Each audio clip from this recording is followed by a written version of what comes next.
Have you ever wondered why two people could be given completely opposite medical advice and both walk away cured, while a third person, following the exact same advice as either of them, gets no better at all?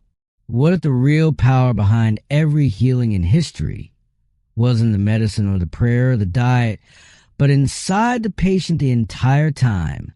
What if getting well was never really about finding the right pill or the right doctor, but about learning to think and live in a very specific, repeatable way, a way that works the same for anyone who genuinely follows it? Today we are stepping into a book that makes exactly that claim and then walks you through it piece by piece until you have a complete, practical method in your hands. Before we dive in, let's take a moment to get to know the man behind these words. Wallace D. Wattles was an American writer working in the opening decade of the 1900s, a man who spent years immersed in what was then called New Thought, the belief that our mental and spiritual states shape our physical circumstances in very real, very direct ways. He's best remembered today for a slim little book called The Science of Getting Rich, which went on to influence generations of thinkers about ambition, prosperity, and personal power. But Wattles never believed money was the only place this kind of thinking mattered. He believed just as firmly that health itself could be approached with the same clear, dependable method, not as a mystery reserved for the lucky, not as something left to chance or fate, but as something closer to a true science, governed by laws that behave the same way every single time, for every single person, once those laws are properly understood and followed. The book in front of us today is his answer to that conviction. It's called The Science of Being Well, published in 1910, and Wattles described it himself plainly as a practical guide and handbook, not a philosophical treatise. He wasn't interested in abstract theorizing for its own sake. He wanted to hand ordinary, tired, often discouraged people, men and women who had tried doctor after doctor, diet after diet, a clear, walkable path back to full vitality, built on one single foundational idea, that there is one living intelligence running through absolutely everything in existence, and that when a person learns to align their thinking and their daily habits with that intelligence, the body naturally, almost automatically, begins moving back toward wholeness. It's a bold claim, and Wattles knew it. That's exactly why he builds his case so carefully, chapter by chapter, using logic, observation, and everyday examples that any reader of his time, or ours, could recognize and test for themselves. So get comfortable, settle in, and let's begin at the very beginning, with the principle sitting at the heart of every act of healing that has ever taken place. Wattles opens by laying down a handful of foundational truths, ones he asks us to simply accept at the outset, because everything else in the book is built directly on top of them.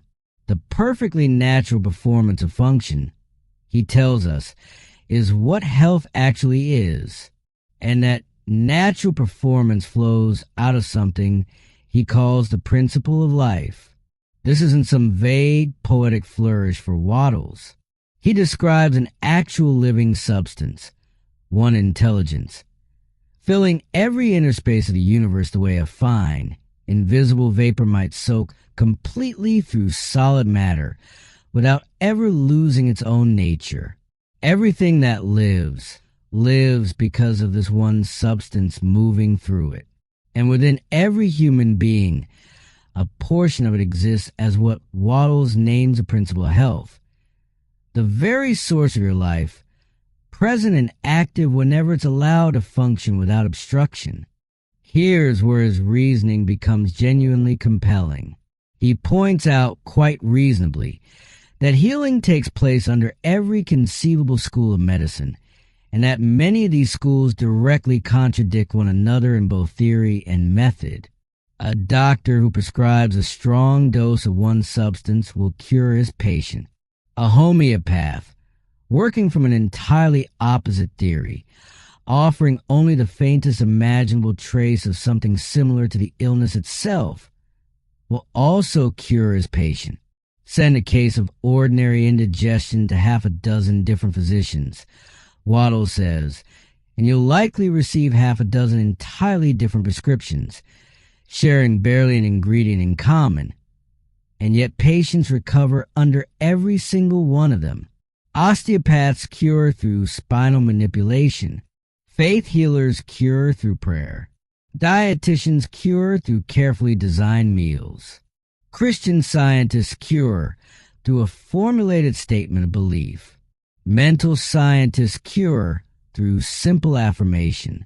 How, Wattles asks, could such wildly different, even contradictory approaches all reliably produce the very same result? Unless something else entirely, something shared by every single patient regardless of which system they happen to trust, was actually doing the healing work underneath it all. To bring the point vividly to life, Wattles tells an old story from the Middle Ages. A certain monastery held the bones of saints, and crowds of the sick and afflicted would travel great distances to touch these relics and be healed. One night, a thief broke in and made off with the bones entirely. Terrified of the enormous crowd expected the very next morning, the monks quietly dug up the remains of a convicted murderer buried years earlier in the cellar and placed those bones in the display case instead, hoping desperately to buy themselves time while they searched for the real relics.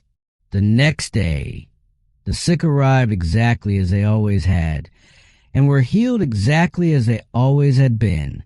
The bones of a criminal worked every bit as well as the bones of a saint. One of the monks, we're told, later left behind a written account confessing his belief that the healing power had never actually resided in the bones at all. It had been inside the people themselves the entire time. That story, Wattles says, captures the whole secret in miniature. The power that heals lives inside the patient. Full stop. Whether or not it activates depends entirely on how that patient thinks about whatever remedy they happen to be using at the time. Your own path back to wellness was never really tied to any particular system, any particular climate, or any particular occupation.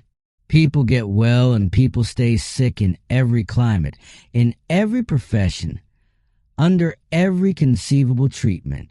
What actually determines your outcome is whether you begin to think and act in what Wattles repeatedly calls a certain way.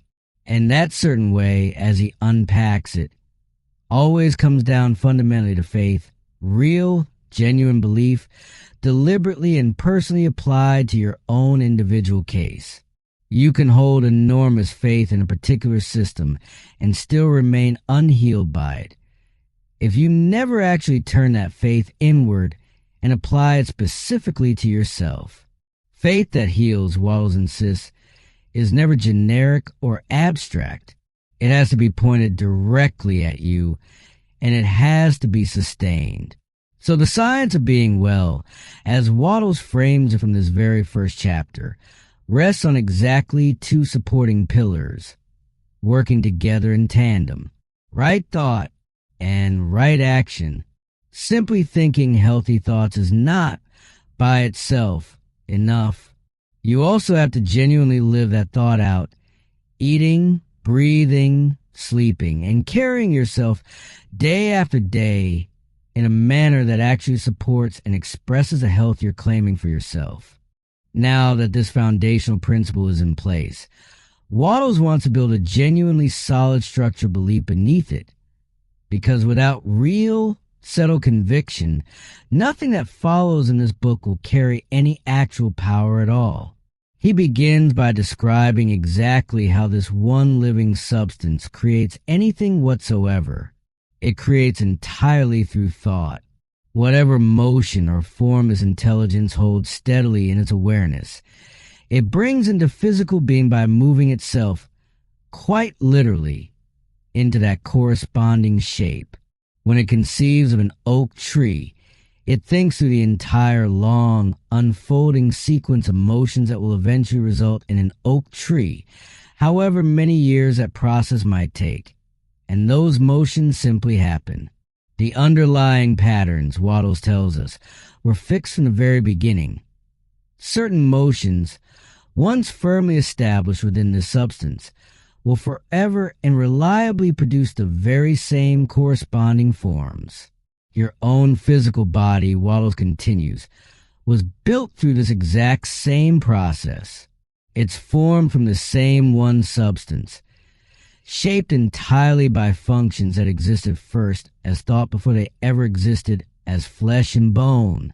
Some of these functions run involuntarily. Your heartbeat, your digestion, the countless quiet processes humming along in the background of your body without any conscious direction from you at all. Others remain voluntary. Eating, drinking, breathing, and sleeping, and these you direct consciously moment to moment through your own choices. The involuntary functions fall under the direct governance of your inner principle of health, and that principle, in turn, is powerfully shaped and directed by your everyday conscious thinking, which sinks down over time and influences the subconscious mind operating beneath it. Here's the catch, though, and Wattles is refreshingly honest about it. Man is a thinking creature, fully capable of original thought, which necessarily also means he's fully capable of being wrong. He simply doesn't know everything there is to know, and so he frequently ends up believing things that plainly are not true. And when a person holds, again and again across months and years, the idea of disease, of abnormal functioning, of gradual decline, he actually distorts the naturally healthy action of his own inner principle, and in doing so, produces within his own body precisely the disease conditions he kept picturing. Wattles is careful to insist that none of this reflects any original design or intention. The formless substance itself never thinks disease. It literally cannot, because its very nature is to move perpetually toward more life, more expression, more advancement, never toward diminishment. Hand a small child a pencil and paper, Wattles observes, and something living inside that child immediately reaches to create art. Hand him a set of building blocks, and something inside him reaches to construct.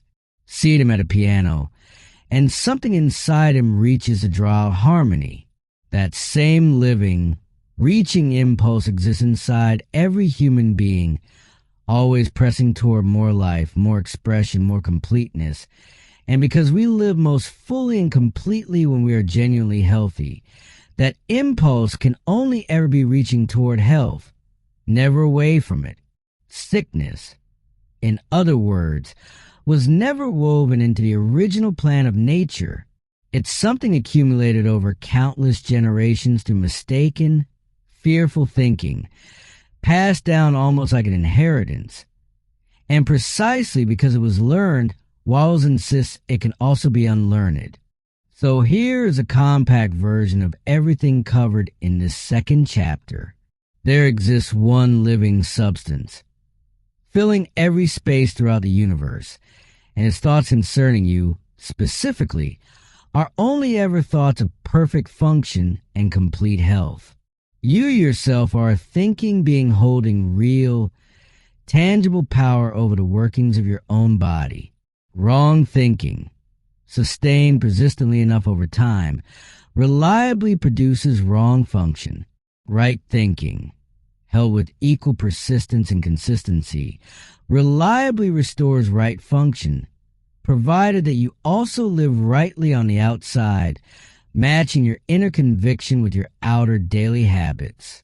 Your task then breaks down cleanly into exactly 2 steps, which Wallace will spend the rest of this book teaching you to accomplish.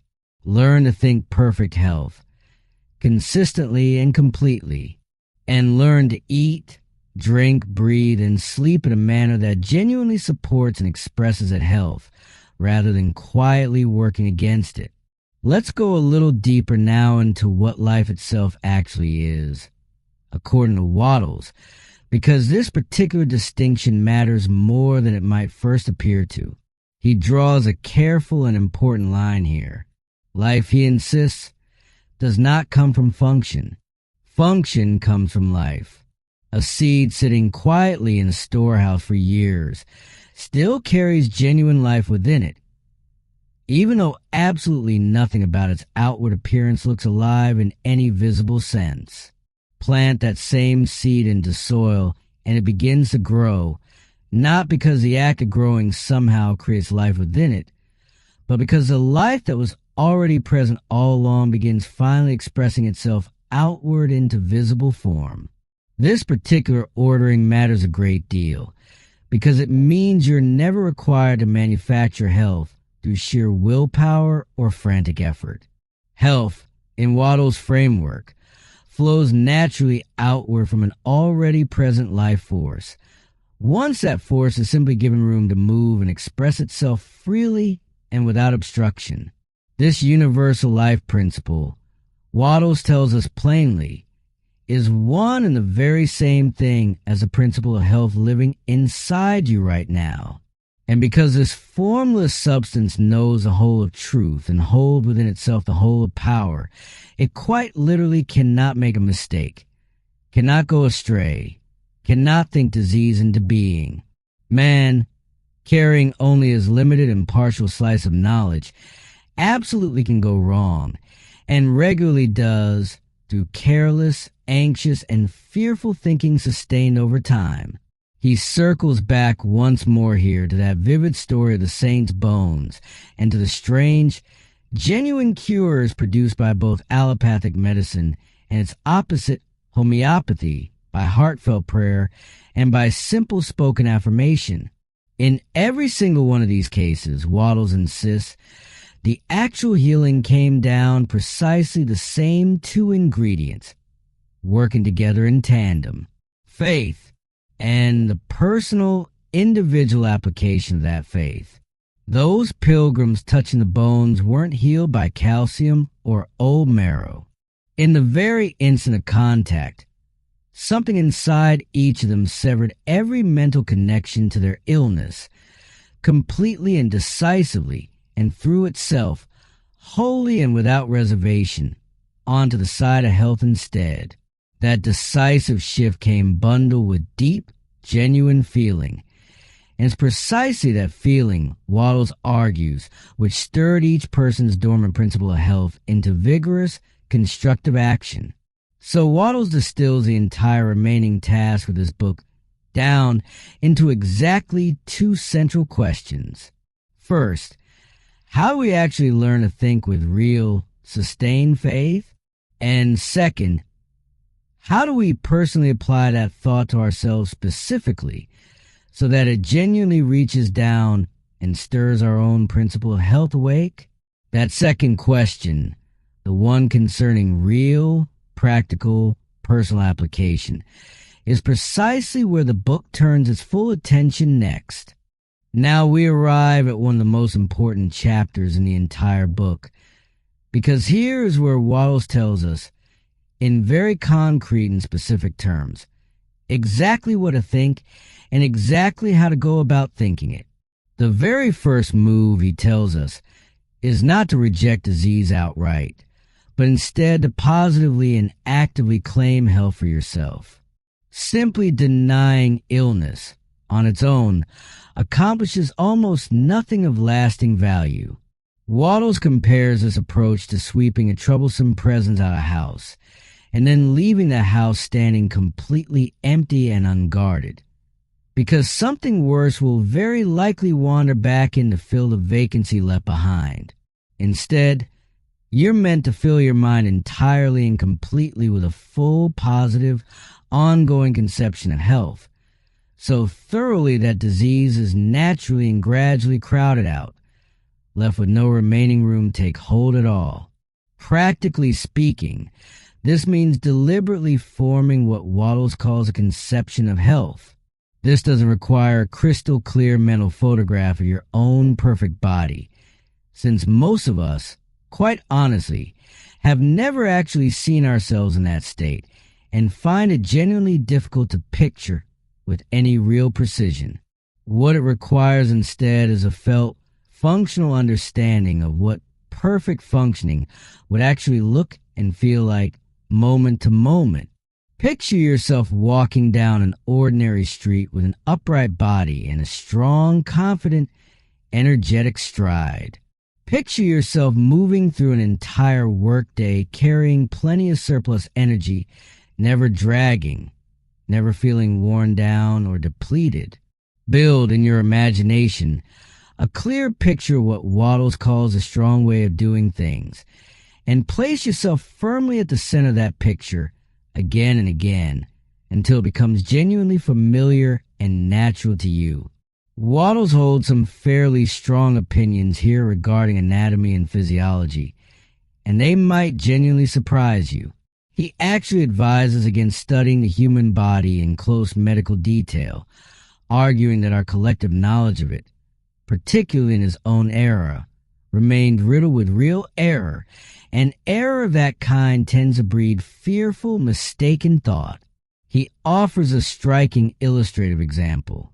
For years, it stood as accepted medical fact that roughly 10 days without food meant certain, inevitable death, and people who genuinely found themselves cut off from food during that period frequently did die within that window, largely, Wallace argues, because they firmly believed they inevitably would.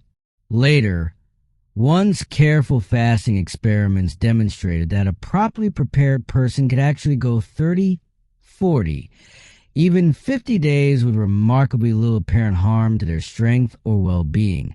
That old rigid 10-day limit was revealed for what it really was, nothing more than a widely held belief that had simply been given the outward appearance of settled scientific fact. Get your fundamental ideas about your own body wrong. Wattles warns his reader directly, and your body will go right on faithfully acting out that very wrongness. So rather than obsessing anxiously over which specific organ might need individual treatment, Wattles wants you instead to work directly with the principle of health as one single, unified whole. There isn't, in his framework, a separate liver principle operating independently alongside a separate stomach principle.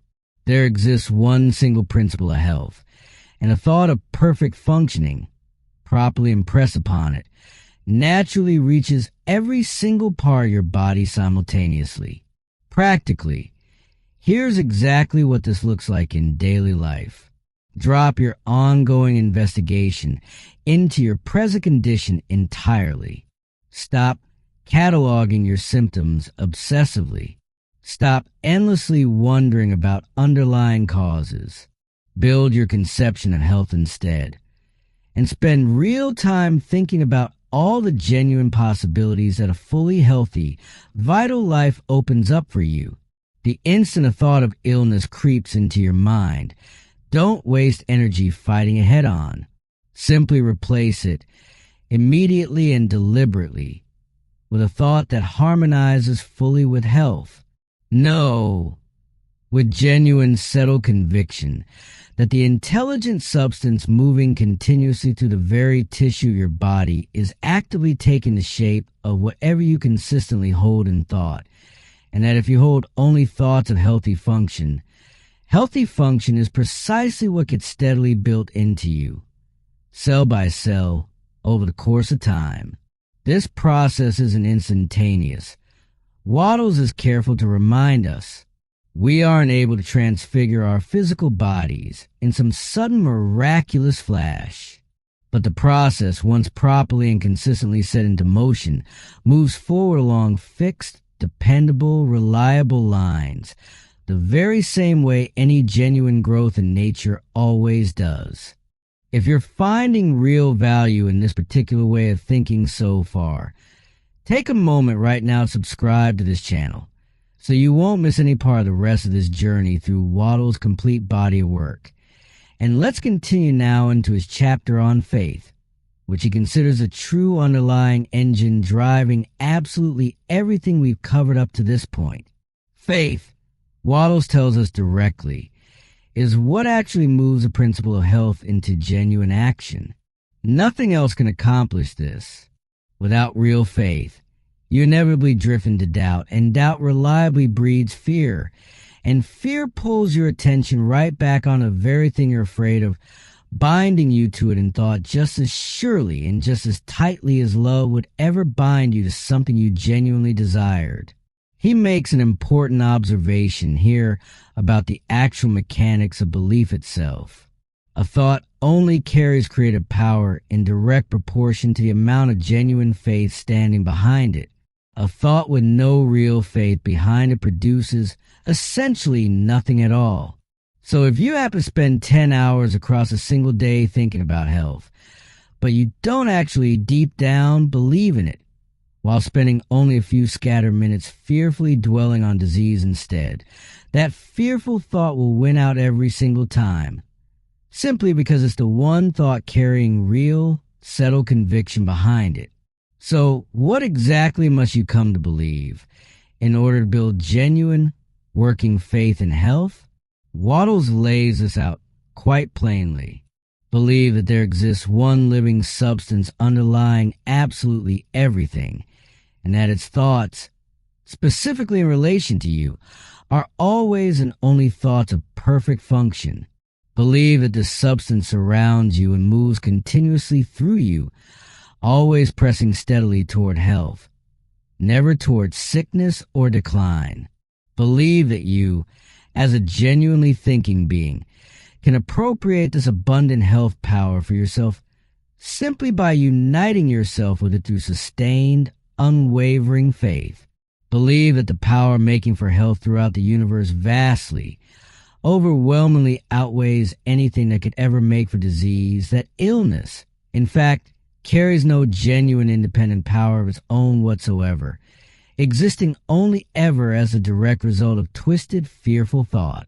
Once that foundational belief is firmly in place, the truly crucial next move becomes personal application. It's not remotely enough to simply believe that health is possible somewhere out there in the abstract. You have to claim it specifically and personally, right here, right now. Not that you're going to eventually get well someday. That you are already well, right now, today, in this present moment. Wattles wants you to carry yourself accordingly, in every visible way. Walk with a brisk, purposeful step, chest open, head genuinely lifted. Speak no single word and strike no physical posture that in any way contradicts the simple, direct claim, I am perfectly well. And the very moment you catch yourself slipping back into the posture or language of weakness, correct it immediately without hesitation. He offers one further tool here, one he genuinely considers perhaps the single greatest aid available to us in this entire process: gratitude. Whenever you find yourself thinking about your own health or about your steady, ongoing progress toward it, offer genuine, heartfelt thanks for it. There exists, he says, echoing the earlier teacher Swedenborg, a continuous inflow of life pouring out steadily from the Supreme, received by each of us strictly according to our own individual capacity for faith. Gratitude, Wattles argues, keeps that essential channel wide open and freely flowing. An ungrateful mind, by contrast, quietly denies that it's receiving anything of value at all, and in doing so, effectively cuts itself off from the very supply it most urgently needs. So whenever a thought of illness presents itself uninvited, meet it instantly with a firm claim of health, followed immediately by genuine, heartfelt thanks that it is so. Do this consistently and persistently enough.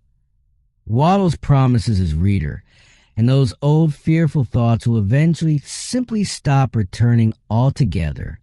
Next, Wattles turns his attention to a subject that genuinely trips up a great many people, when they first attempt this kind of mental work. The proper, correct use of the will. He's very precise and careful here, because this particular point is easy to misunderstand.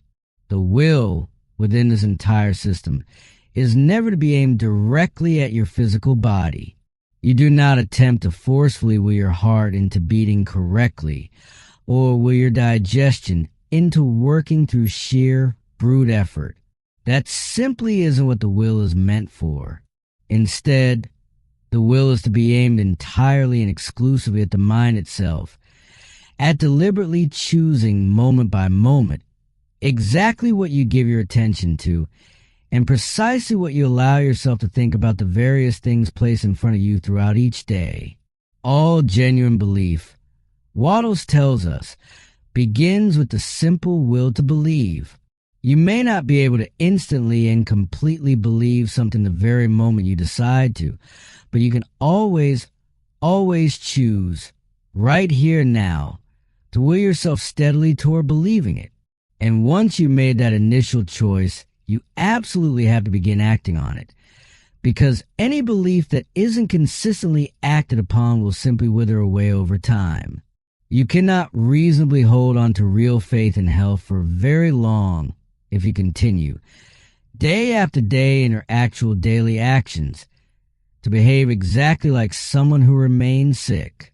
So the very first genuine step toward acting outwardly like a well person is to begin thinking internally like one, consistently and repeatedly, until your own conception of health carries real weight and specific detail behind it.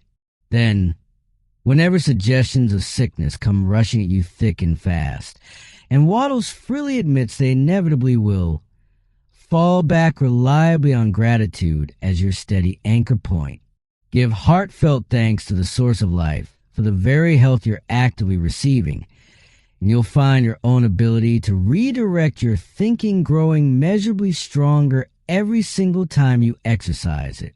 He points specifically to Christian Science here as an interesting illustrative case, noting that its real underlying power, in his considered view, has essentially nothing to do with its particular theological framework, but instead comes entirely from the simple fact that it insists its followers sever every mental connection to disease and unite themselves fully and completely with health instead. Where that particular system tends to fail, he suggests, is precisely when believers keep their conscious thinking aligned with health while still continuing to eat, drink, breathe, and sleep exactly like sick people would, proving once again quite clearly that thought alone, without genuinely matching outward action, simply isn't enough on its own. Wattles even offers a handful of simple lines here you could use almost like a mental anchor point, something to quietly repeat to yourself whenever the surrounding environment grows thick with talk of sickness and decline.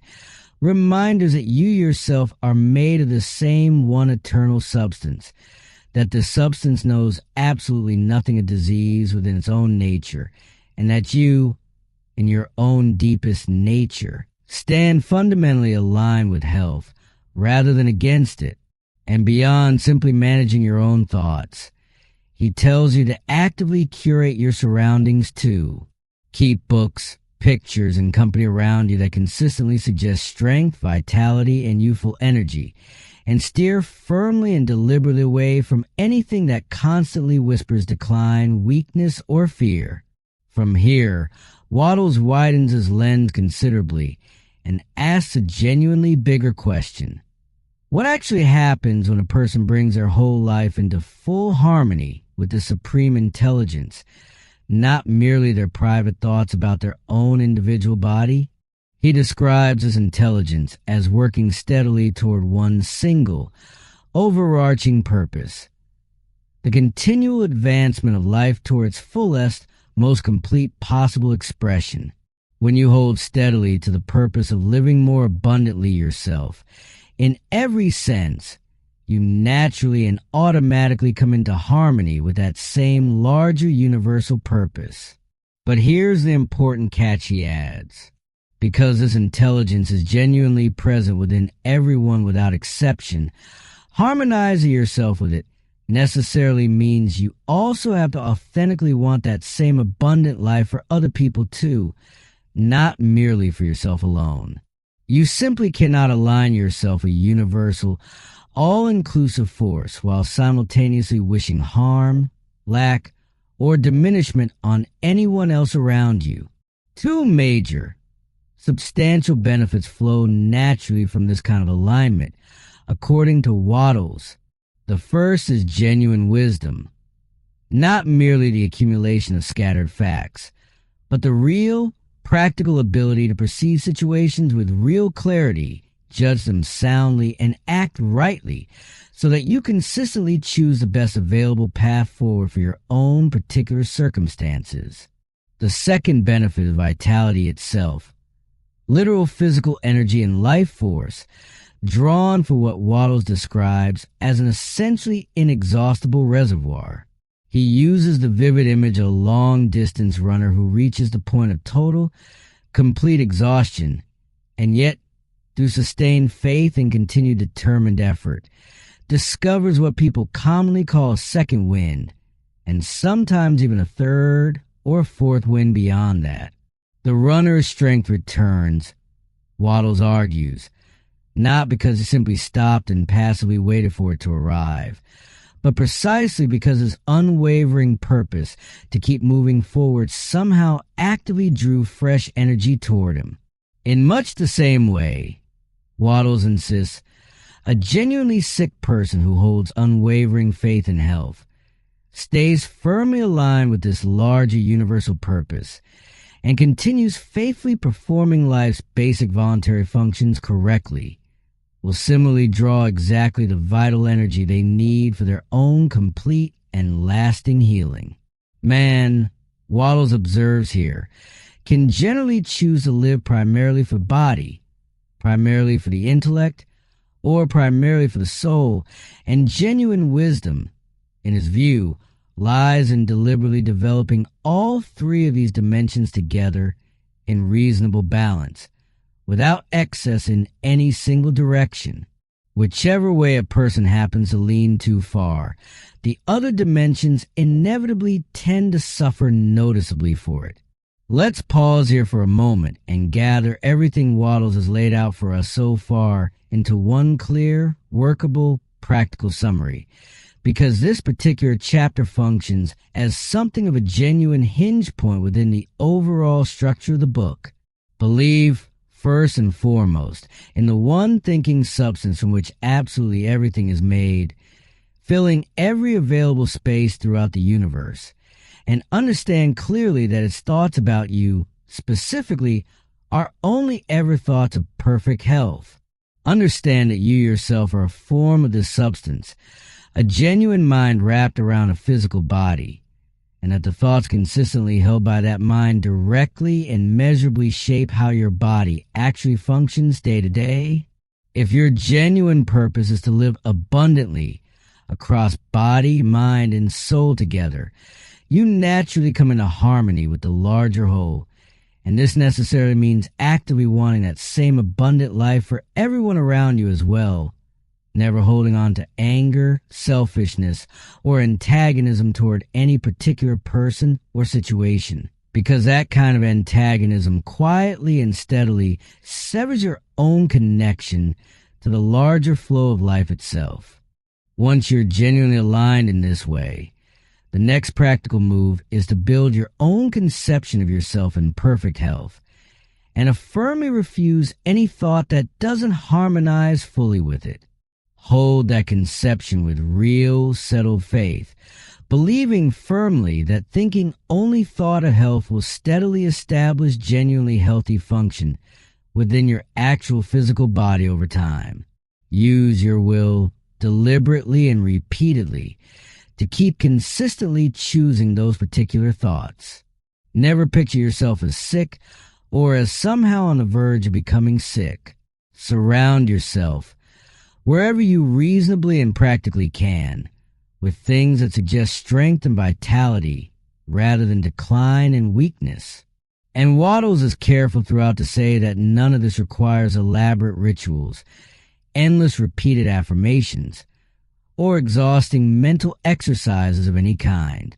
The entire mental side of this work condenses down cleanly into a single, simple sentence. Form a conception of yourself in perfect health, and think only those thoughts which are in harmony with that conception. Add genuine faith, add heartfelt gratitude, add a real, settled purpose to live fully, and you have covered the complete mental requirement of this entire system. But he's equally clear and equally firm that thought by itself never represents a whole picture here. You simply cannot sustain the internal posture of a genuinely healthy person while your outward, visible actions continue to remain those of a sick one. Every thought needs to be a thought of health. Yes, absolutely. But every conscious action needs to be a matching act of health too. And it's this outward, practical, daily side of the work, the actual eating, the drinking, the breathing, the sleeping, that Wattles now turns his full attention toward for the remainder of the book. We begin with the fundamental question of when to eat, and Wattles' answer here cuts firmly against the conventional habits of his own era, and honestly, against many of the habits common in ours too. He identifies the subconscious mind as the specific part of us responsible for handling digestion and assimilation. And he tells us clearly that whenever your body genuinely needs additional material for repair and renewal, that authentic need announces itself directly through hunger. So the resulting rule becomes wonderfully, refreshingly simple. Eat only when you are genuinely hungry. Never eat when you are not. If there's no real hunger present, Wattles insists that food simply cannot be properly used by your body, no matter how long it's actually been since your last meal, and regardless of how weak or depleted you might happen to feel in the moment. He draws a sharp, important distinction between hunger and mere appetite. Hunger is a subconscious mind directly calling for necessary building material, and it never asks for anything the body genuinely can't put to good use. Appetite, by clear contrast, is simply the desire for a pleasant sensation, very often shaped entirely by habit alone. Think of the drunkard's persistent craving for drink, or an ordinary habitual craving for sweets, spices, or coffee, none of which represents any true underlying bodily need whatsoever. Genuine hunger, he adds, doesn't announce itself according to any fixed schedule. It doesn't simply clock in reliably at 7 each morning. It appears only once actual bodily tissue has genuinely been used up through real work or exertion and specifically needs replacing. This observation leads Wattles to a fairly radical position for his own time, and one that still raises eyebrows today. He argues firmly and directly against eating breakfast immediately upon waking. During sleep, he carefully explains, the body remains actively busy finishing the digestion of yesterday's food while simultaneously recharging its overall vital reserves. Unless a person went to bed already genuinely starving, there simply is no real biological hunger waiting for them the moment they first open their eyes each morning. That familiar craving for an early meal, he insists, is really pure ingrained habit and simple appetite, merely dressed up convincingly to look like genuine physical necessity. His general recommendation is to take your very first meal of the day somewhere around midday once real, honestly earned hunger has actually developed naturally, and to eat any second meal only if a further genuine hunger later arrives on its own to specifically call for it. The underlying law he keeps returning to again and again throughout this whole section is simply this. Hunger must always be genuinely earned before it is ever answered with food. Do the actual work first, whether that particular work happens to be physical labor or simply the ordinary business of living each day, and let your body call for additional fuel only once it's genuinely used up what was previously given. Now that we clearly understand when to eat, Wattles moves directly on to the equally tangled and much debated question of exactly what we should be eating. And he sweeps aside almost an entire raging controversy in one single decisive motion. He observes that dietary science, in his own particular day, was little more than a swirling mess of endlessly competing camps. Vegetarians pitted firmly against confirmed meat eaters, raw food advocates squared off against dedicated cooked food advocates, each side armed to the teeth with mountains of conflicting evidence and passionate argument. Rather than wading personally into that exhausting argument, Wattles instead turns to what nature herself has already quietly decided on this question. He points out that climate itself dictates a great deal of practical diet in the most direct, tangible sense imaginable. People living in the far frozen north, with genuinely little else available beyond the fat and meat of aquatic creatures, thrive perfectly well on exactly that particular diet, simply because it's precisely what their harsh environment naturally provides, and their bodies genuinely require for sustained warmth. People living nearer the equator naturally lean instead toward fruit and grain, because that's genuinely what their warmer climate abundantly produces, and their bodies specifically require in that setting. And in the more temperate zones, where by far the greatest range and variety of foods actually grows, we correspondingly find the widest natural variety in typical human diet as well. His overall conclusion here is refreshingly practical and down to earth. Eat the staple foods commonly and traditionally eaten by the ordinary people living around you, prepared in the ways those foods have traditionally been prepared over generations, because these particular habits develop gradually over an extremely long stretch of collective trial, and Wattles credits that long, patient, collective process with a kind of genuine divine guidance working quietly behind it. He offers a memorable, vivid example here to illustrate his point. A hard-working woodchopper who has swung his heavy axe steadily all morning long doesn't come in from the forest craving delicate pastries or dainty little treats. He wants solid, plain, substantial food, bread, meat, and vegetables.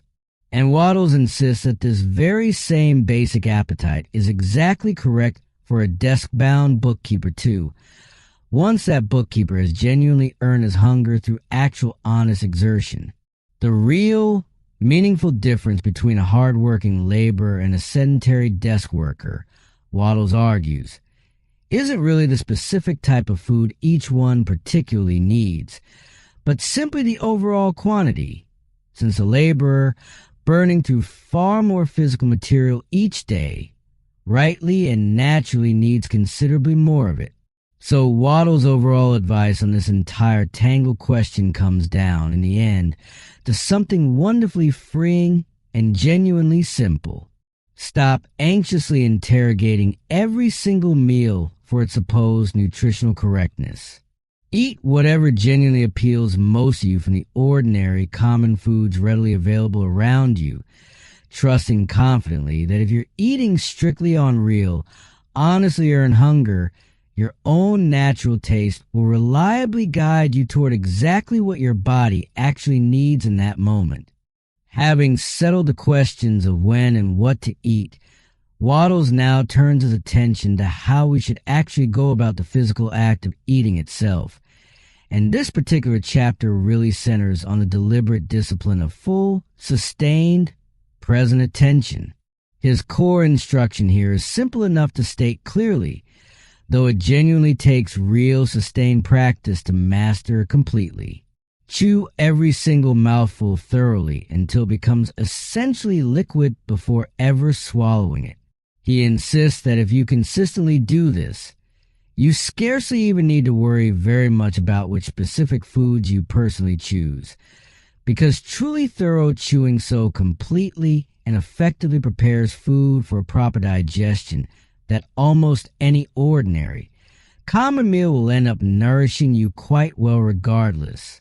But the genuinely deeper instruction running underneath this chapter concerns where your attention actually lives while you're eating. Wattles wants your mind fully and completely absorbed in the immediate taste and pleasure of your food, entirely undistracted by nagging business worries, family concerns, or anxious thoughts about whatever happens to be coming next on your plate. Sit down at the table with confident, genuine cheerfulness. Choose whatever authentically appeals to you most in that particular moment, rather than making your choice based on some abstract, external idea of what's supposedly good for you. Keep your full attention locked firmly onto the flavor sitting in your mouth right now, not on how long you happen to be taking, not on what remains left on the table, and not on whatever dessert might be quietly waiting in the wings. Let each individual bite dissolve completely and thoroughly before you swallow it, however long that particular process genuinely takes. He's admirably candid throughout that this entire approach takes real, sustained effort to properly establish as a lasting habit, especially if you've personally spent years bolting your food down hastily while distracted or rushed. He tells his reader plainly to expect their own mind to wander repeatedly, again and again, and to simply gently, but firmly bring it consistently back to the taste sitting directly in front of them, even if that means restarting your focus a full 20 separate times across the course of a single meal, for weeks or even months on end, until this entirely new habit finally settles firmly and naturally into place on its own. And Wattles frames this particular practice as something considerably more than merely a helpful digestive technique. He treats it as a genuine, meaningful test of overall self-mastery. If a person genuinely cannot govern something as relatively simple as the basic pace of their own eating, he suggests they hold little real hope of successfully governing themselves in matters of far greater and more significant consequence down the road. This naturally brings us to the very last remaining piece of the eating puzzle: exactly how much food is actually enough. And Wattles' answer here is once again refreshingly simple and direct. Stop eating the very moment you first notice your hunger beginning to genuinely ease off. Not when your plate finally sits empty. Not when dessert happens to arrive at the table. The instant that first subtle signal genuinely comes through that your hunger has been satisfied, that's precisely your clear signal to put down the fork entirely. Anything eaten beyond that specific point, Waddle states quite plainly, is no longer genuine nourishment at all. It's simple excess, indulged purely for fleeting sake of taste alone, and inevitably causes real trouble further down the line as a direct result. He observes with a noticeable bit of dry wit that most people in his day habitually ate far more than their bodies actually genuinely required, suggesting that the average desk-bound worker might realistically eat anywhere from 3 to 10 times more than their sedentary daily life actually calls for, while even genuinely hard-working laborers commonly overate by a fairly significant margin as well. All of that unnecessary surplus has to be laboriously processed and eliminated by the body afterward, and that entirely unnecessary extra labor quietly and steadily drains away vital energy that could otherwise be productively directed toward genuine health, repair, and renewal instead. On the separate subject of drinking, Wattles keeps his guidance equally simple and direct. Water stands as the ideal drink. Drink only when you're genuinely thirsty, and stop the moment that particular thirst itself begins to fade, following essentially the very same underlying principle that governs healthy eating throughout. He doesn't demand any kind of rigid, joyless asceticism here. An occasional cup of coffee or ordinary participation in the everyday customs of those around you won't meaningfully undo your steady progress. But he does caution firmly against picking up habits of drinking purely to tickle and satisfy the palate, rather than to genuinely answer an actual physical need. Before we move on into the final two voluntary functions, breathing and sleep, let's briefly pause together and take honest stock of just how much ground we've already covered as a team, the entire mental foundation, the crucial role of sustained faith, and now the complete practical discipline of eating in a genuinely healthy way. If this kind of structured, thoroughly practical approach to overall well-being genuinely speaks to you, this next section on breathing is precisely where Wattles brings the physical body even more directly and vividly into the picture. Breathing, Wattles reminds us clearly, is truly the most immediately urgent of all our various functions. We can realistically survive many hours without sleep and several full days without either food or water, but genuinely only a small handful of minutes without air. And while the fundamental act of breathing itself happens entirely involuntarily, we nonetheless retain real, meaningful voluntary control over both its depth and quality, along with the surrounding physical conditions that actively support it. He places considerable, deliberate emphasis on posture throughout this chapter. You simply cannot breathe deeply and fully if your shoulders sit hunched noticeably forward and your chest remains collapsed and rigid. The ordinary, everyday postures common to most work, bending steadily over a desk, lifting repeatedly, stooping consistently, all tend to gradually pull the body into exactly this kind of restricted, compromised shape over an extended period of time, rather than prescribing some long, elaborate list of formal gymnastic exercises, most of which people inevitably abandon within a few short weeks anyway. Wattles offers something considerably simpler and far more sustainable in practice. Keep yourself genuinely upright, and periodically, throughout each ordinary day, deliberately draw in one full, deep breath, filling your lungs completely, throwing your shoulders firmly back, stretching your chest wide open, holding briefly for just a single moment, and then releasing that breath easily and naturally. He genuinely wants this particular practice to become an entirely unconscious habit, rather than some grudgingly performed chore undertaken purely for health's sake. Do it while stepping outside into fresh air. Do it while sitting at your desk whenever you happen to think of it. Do it while walking to work each morning. The real point here isn't to treat this as medicine, which would only serve to quietly reinforce the very idea of sickness you're actively working to release. Treat straight posture and full, deep breathing the same way you'd naturally treat basic personal grooming. Simply as a natural, dignified way a person carries themselves to the world, performed without a single lingering thought of illness attached to it anywhere.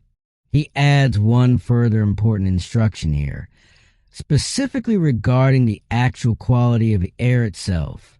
Seek out genuinely fresh air whenever you reasonably can, and actively avoid stale, poorly ventilated spaces, whether that happens to be a crowded hall or a poorly aired workroom.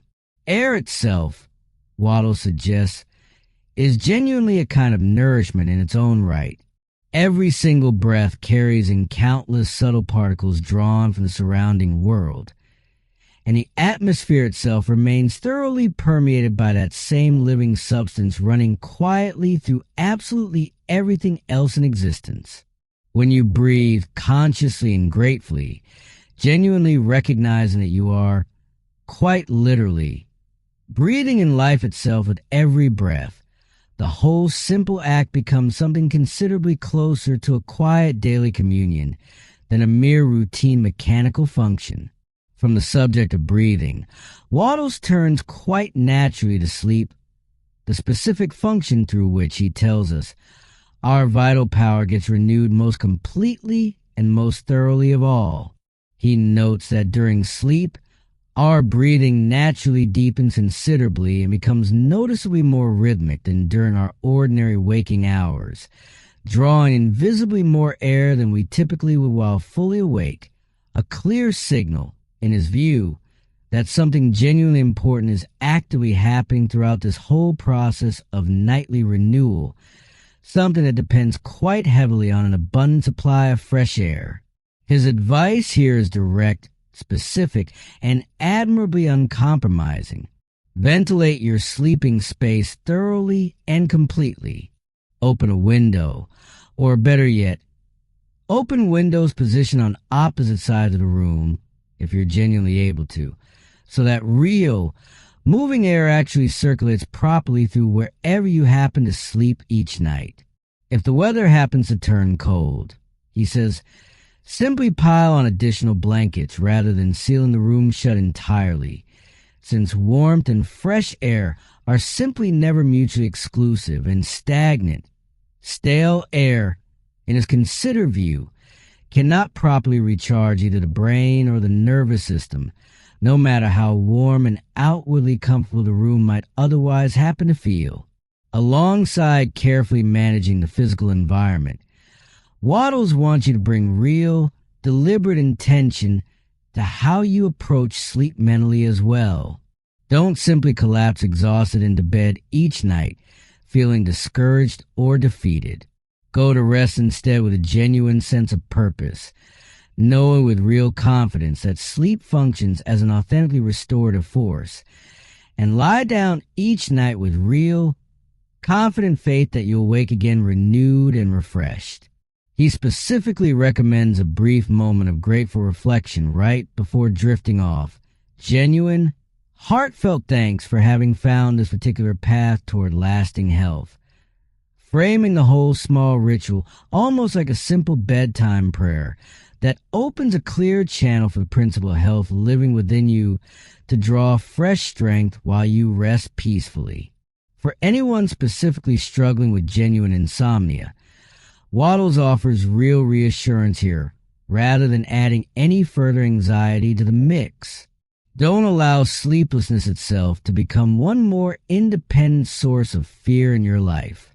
Instead, use that particular wakeful time productively to quietly build your ongoing conception of health, to breathe deeply and gratefully, and to trust with real, settled confidence that sleep will indeed come in its own proper time. Worry over not sleeping, he suggests, does considerably more lasting damage than the simple lost sleep itself ever genuinely could.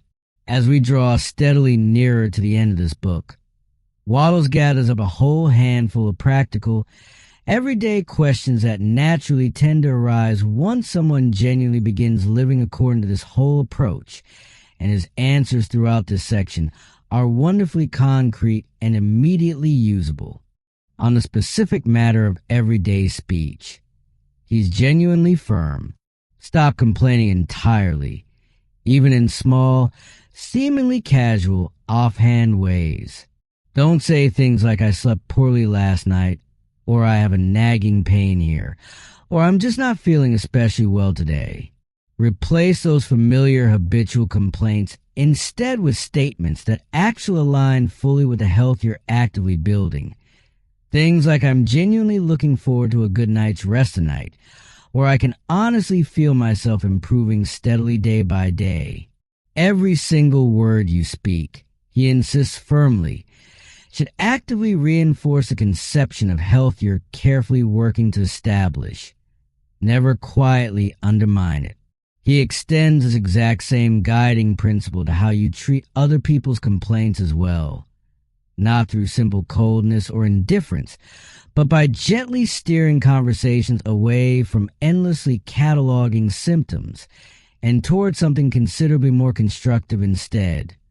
Since dwelling extensively on someone else's illness right alongside them only ends up reinforcing disease thinking in both of you simultaneously. On the specific subject of pain, Wattles offers a genuinely striking and useful reframe. Rather than treating pain purely and simply as an enemy to be fought against or forcefully resisted, He suggests instead understanding it as a visible, tangible sign of your own principle of health actively working hard to correct some underlying condition, rather than resisting it outright or panicking over it needlessly. He recommends mentally cooperating with it instead, lying down if the pain genuinely calls for rest, staying calm and settled throughout, remaining genuinely grateful for the corrective work evidently underway inside you, and trusting confidently that the pain itself will ease naturally once that underlying work has been properly completed. On the topic of weakness, his guidance comes across as refreshingly gentle throughout. He doesn't want you forcing yourself heedlessly past genuine physical limits through sheer stubborn willpower, expecting some kind of second wind to simply arrive on command whenever you demand it. Instead, whenever you're genuinely feeling weak, rest, and use that particular time for grateful reflection, trusting fully that your underlying strength is steadily building even while you rest quietly, rather than dwelling unhelpfully on the current weakness itself. On the widespread worry over constipation, which he notes consumed an absolutely enormous amount of anxious public attention in his own particular day, his advice comes down simply to letting the whole worry go entirely. If you're genuinely eating properly, strictly on earned hunger, chewing thoroughly each time, and reliably stopping the instant your hunger eases, your body will end up absorbing food so efficiently overall that there's remarkably little actual waste left over to eliminate in the first place. And regular daily elimination, he insists firmly, was never truly an authentic biological necessity to begin with anyway. On the subject of exercise, he clearly prefers movement that arrives quite naturally through genuine recreation and real enjoyment, riding, gardening, playing games, rather than the grim, dutiful business of exercising specifically and anxiously for health's sake alone, which he feels only ends up reinforcing the very idea of sickness you're actively trying to release in the first place. And on the question of long extended fasting, he suggests it's genuinely rarely necessary at all.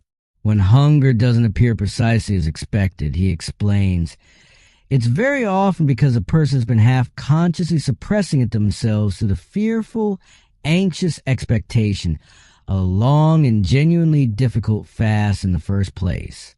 His advice, once again, circles back reliably to the exact same central principle running steadily throughout this entire book. Simply wait, calmly and entirely without fear, until real, genuine hunger authentically returns on its own, and then eat. And so, at last, we arrive at Wattles' own carefully constructed summary of everything this book has offered across its full length, which he lays out here with real clarity and a genuine, settled sense of quiet confidence. There exists, he tells us one final time, a single living substance filling every available space throughout the entire universe, the ultimate source of all life there genuinely is. This substance thinks, and its thinking directly creates form and motion wherever it happens to turn its attention. Its underlying power moves perpetually and continuously toward fuller, more complete expression, which means, in the end, toward more complete life, and ultimately toward perfect health itself. You yourself are a genuine form of this substance. Carry within you a real principle of health that governs your involuntary functioning entirely, and that responds directly and measurably to the quality and consistency of your own conscious thought. When you think only thoughts of perfect health, your inner bodily processes align themselves naturally with precisely that. Your first genuine task, then, is simply to form a clear, settled conception of yourself as authentically healthy, and to relate every single one of your ongoing thoughts back to that conception, deliberately and consistently cutting off your mental ties to weakness and disease wherever they appear. Hold that conception with real, active, sustained faith, and the principle of health living within you moves steadily into constructive action, working consistently to heal whatever genuinely needs healing. You draw additional strength for this entire ongoing work through gratitude, consciously and repeatedly acknowledging the health you're actively receiving from that larger source of life. And none of this mental work ever stands alone or in isolation. It has to be matched day by day and meal by meal by genuinely healthy eating, drinking, breathing, and sleeping, each one performed exactly as this book has carefully laid out across its chapters. Put quite simply, health is what naturally results from thinking and acting consistently in this particular certain way. Any person at all, beginning from wherever they currently happen to stand in life, can take up the same way of thinking and living, and in doing so, can awaken that very same healing power which has quietly worked every single genuine cure throughout the entire span of human history. So here we are, at the very end of Wattles' science of being well. What he's really handed us here, underneath all the specific practical instructions about meals and breathing and posture, is one single, unshakable central idea, that the true power to heal has never actually lived inside any bottle, any pill, or any particular medical system.